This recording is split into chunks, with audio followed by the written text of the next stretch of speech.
ನಿಮ್ಮ ಜೀವನದಲ್ಲಿ ಸಂಪರ್ಕದ ಸಮೃದ್ಧಿಯ ಅಗತ್ಯವಿದೆ.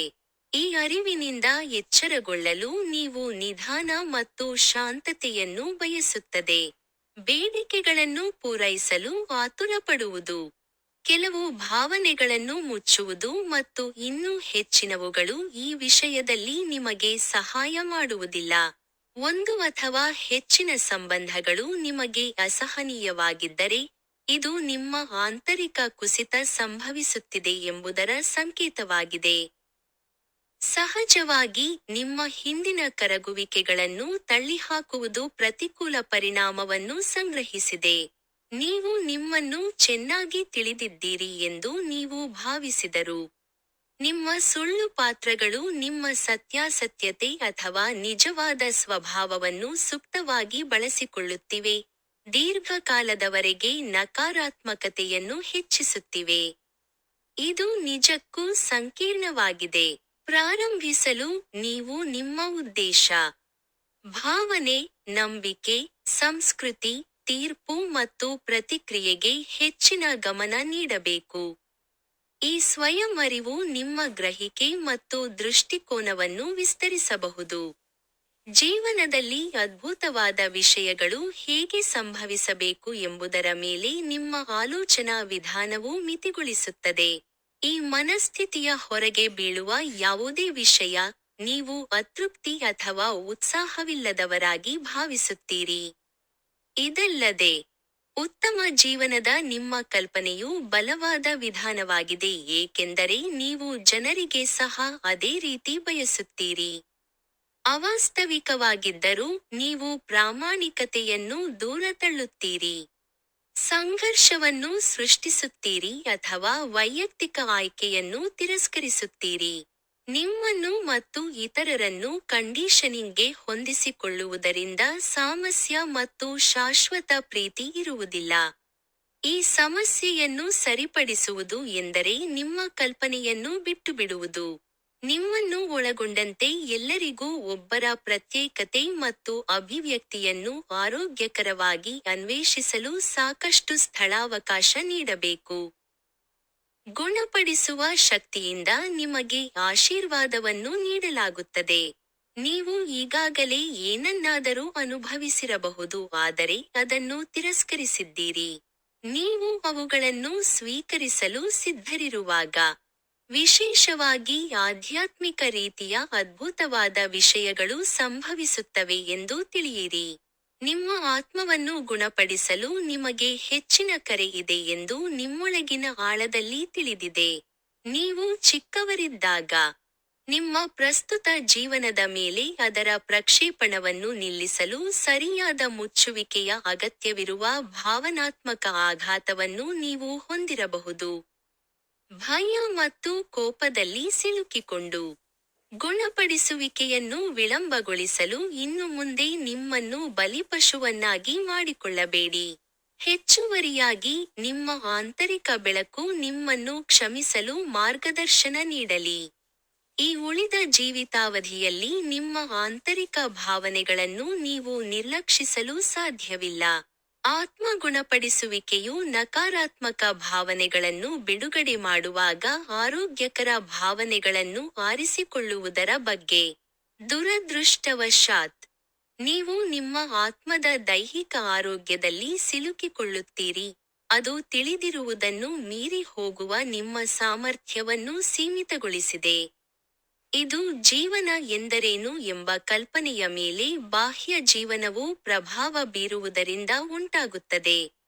ನಿಮ್ಮ ಆಂತರಿಕ ವ್ಯಕ್ತಿತ್ವದ ಮೇಲೆ ಪರಿವರ್ತನಾತ್ಮಕ ಪರಿಣಾಮ ಬೀರಲು ನೀವು ನಿಮ್ಮ ಗಮನವನ್ನು ಬಾಹ್ಯ ವ್ಯಕ್ತಿತ್ವದಿಂದ ಬೇರೆಡೆಗೆ ತಿರುಗಿಸಬೇಕು. ಆಂತರಿಕ ವ್ಯಕ್ತಿತ್ವವು ಆಧ್ಯಾತ್ಮಿಕ ಮತ್ತು ಶಕ್ತಿಯುತವಾಗಿದೆ. ನಿಮ್ಮ ಬಯಕೆ ಮಾತ್ರ ಅದನ್ನು ಬದಲಾಯಿಸಲು ಬಯಸುತ್ತದೆ. ಈ ವಿಷಯದಲ್ಲಿ ನೀವು ನಿಜವಾಗಿಯೂ ಎಷ್ಟು ಚೆನ್ನಾಗಿ ಜವಾಬ್ದಾರರಾಗಿದ್ದೀರಿ ಎಂಬುದನ್ನು ನಿರ್ಣಯಿಸಿ. ನಿಮಗೆ ಯಾವುದು ಉತ್ತಮ ಎಂದು ತಿಳಿದಿದೆ ಎಂದು ನೀವು ಭಾವಿಸುತ್ತೀರಿ ಆದರೆ ನಿಮ್ಮ ಆಲೋಚನೆಗಳು ಜನರ ಜೀವನವನ್ನು ಕಳಂಕಗೊಳಿಸಬಹುದು, ಪರಿಸ್ಥಿತಿಗಳು ಅಸಮಾನವಾಗಿ ಸ್ಫೋಟಗೊಳ್ಳುವಂತೆ ಮಾಡಬಹುದು.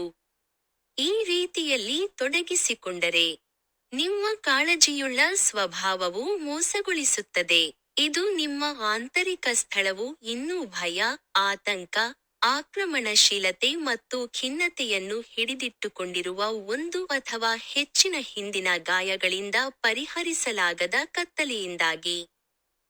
ಆರೋಗ್ಯಕರ ಸಂಬಂಧಗಳನ್ನು ಹೊಂದಲು ಆರೋಗ್ಯಕರ ಅಭಿವ್ಯಕ್ತಿ ಹೊಂದಲು ನಿಮ್ಮ ಕತ್ತಲೆಯನ್ನು ಎದುರಿಸುವುದು ಮತ್ತು ಗುಣಪಡಿಸುವುದು ಅತ್ಯಗತ್ಯ. ನಿಮ್ಮ ಹಿಂದಿನದನ್ನು ಪ್ರತಿಬಿಂಬಿಸಲು ನೀವು ನಿಮ್ಮೊಳಗೆ ಆಳವಾಗಿ ಹೋಗಬೇಕು. ನೀವು ಇನ್ನೂ ಬಿಟ್ಟುಬಿಡಬೇಕಾದದ್ದು ಏನು? ಸರಳವಾದ ಸುಳ್ಳು ನಂಬಿಕೆಯು ನಿಮ್ಮ ಪ್ರತಿಕೂಲ ನಡವಳಿಕೆಯನ್ನು ಕಾಂತೀಯಗೊಳಿಸುತ್ತದೆ ಎಂಬುದನ್ನು ತಿಳಿದಿರಲಿ.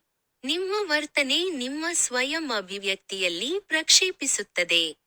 ಅಸುರಕ್ಷಿತ ಭಾವನೆಯನ್ನು ಕಂಪಿಸುತ್ತದೆ. ನೀವು ಆಗಾಗ್ಗೆ ನಕಾರಾತ್ಮಕತೆಯನ್ನು ವ್ಯಕ್ತಪಡಿಸುವುದರಿಂದ ಯಾರೊಬ್ಬರ ಆಸಕ್ತಿಯನ್ನು ಮುಕ್ತ ಮನಸ್ಸಿನಿಂದ ಬೆಂಬಲಿಸುವುದು ನಿಮಗೆ ಕಷ್ಟಕರವಾಗಿರುತ್ತದೆ.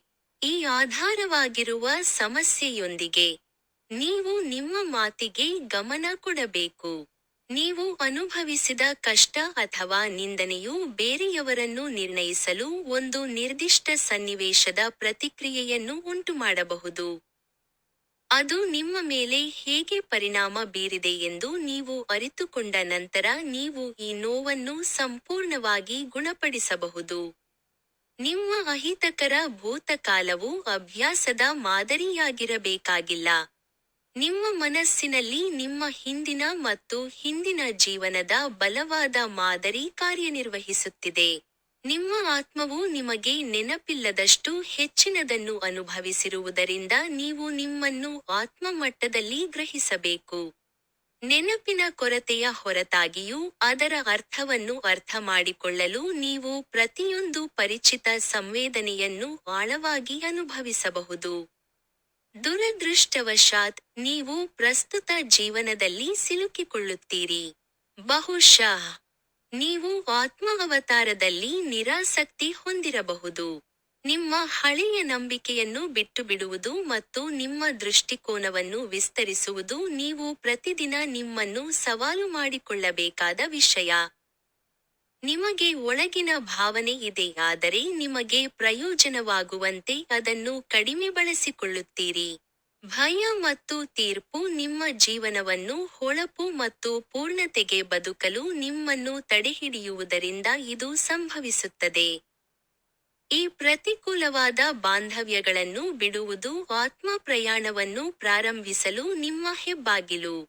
ಇದು ತೀವ್ರ ಬದಲಾವಣೆಯಾಗಿರಬೇಕಾಗಿಲ್ಲ. ನಿಮ್ಮ ನಕಾರಾತ್ಮಕತೆಯ ಮೂಲಭೂತ ಅಂಗೀಕಾರದೊಂದಿಗೆ ಪ್ರಾರಂಭಿಸಿ. ನಂತರ ಕ್ರಮೇಣ ಗಾಸಿಪ್ ಮತ್ತು ಅಮಾನ್ಯೀಕರಣದಂತಹ ನಿಮ್ಮ ನಕಾರಾತ್ಮಕತೆಯ ಅಭ್ಯಾಸವನ್ನು ನಿಲ್ಲಿಸಿ. ಆರೋಗ್ಯಕರ ಬಯಕೆಯಿಂದ ನೀವು ಪರಿಣಾಮಕಾರಿ ಸ್ವಯಂ ಪರಿವರ್ತನೆಯನ್ನು ಹೊಂದಬಹುದು.